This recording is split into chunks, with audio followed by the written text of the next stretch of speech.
ఎప్పుడైనా ఎక్కడైనా మీ చేతిలోనే వార్తా ప్రపంచం. మీ మొబైల్లో, మీ కంప్యూటర్లో, మీ టీవీలో. సాక్షి టీవీ డిజిటల్ ప్రసారాల కోసం లాగిన్ అవ్వండి www.youtube.com/sakshi-tv. సబ్స్క్రైబ్ సాక్షి టీవీ యూట్యూబ్ ఛానల్.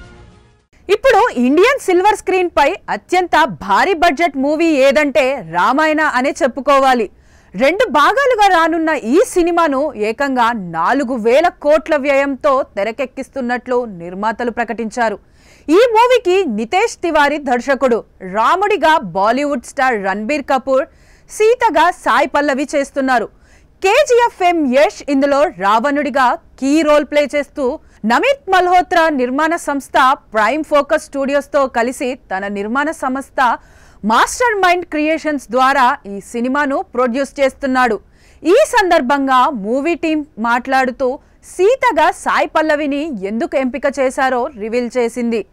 వాస్తవానికి సీతాదేవి పాత్ర కోసం ముందుగా చాలా మందిని అనుకున్నామని తెలిపింది. కానీ సాయి పల్లవిని ఫైనల్ చేయడానికి చాలా కారణాలున్నాయని పేర్కొంది.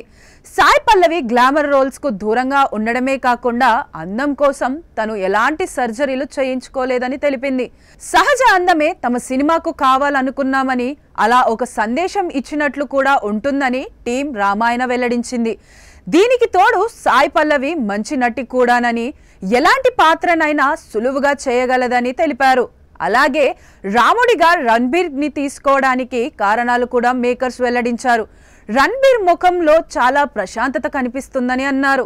తన వ్యక్తిత్వమే కాకుండా గొప్పగా నటించే స్కిల్స్ తనలో ఉందని మేకర్స్ చెప్పారు. రామాయణ ఫస్ట్ పార్ట్ 2026 దీపావళికి, సెకండ్ పార్ట్ 2027 దీపావళికి రిలీజ్ చేయనున్నట్లు ముందుగానే అనౌన్స్ చేశారు. Hollywood hit cinema lord of the rings కు పనిచేసిన స్టంట్ డైరెక్టర్ టెర్రీ రామాయణకు పనిచేస్తున్నారు. వానరసేన, హనుమాన్లతో కనిపించే సన్నివేశాలకు సంబంధించి ఆయన క్రియేట్ చేసిన ప్రపంచానికి ఫిదా అవుతారని అంటున్నారు. ప్లానెట్ ఆఫ్ ది ఎప్స్ లో ఏ విధంగానైతే విఎఫ్ఎక్స్ అద్భుతాలను సృష్టించాయో అదే విధంగా రామాయణలోని వానరసేన కూడా స్క్రీన్ పై కనువిందు చేస్తుందని టీం తెలిపింది.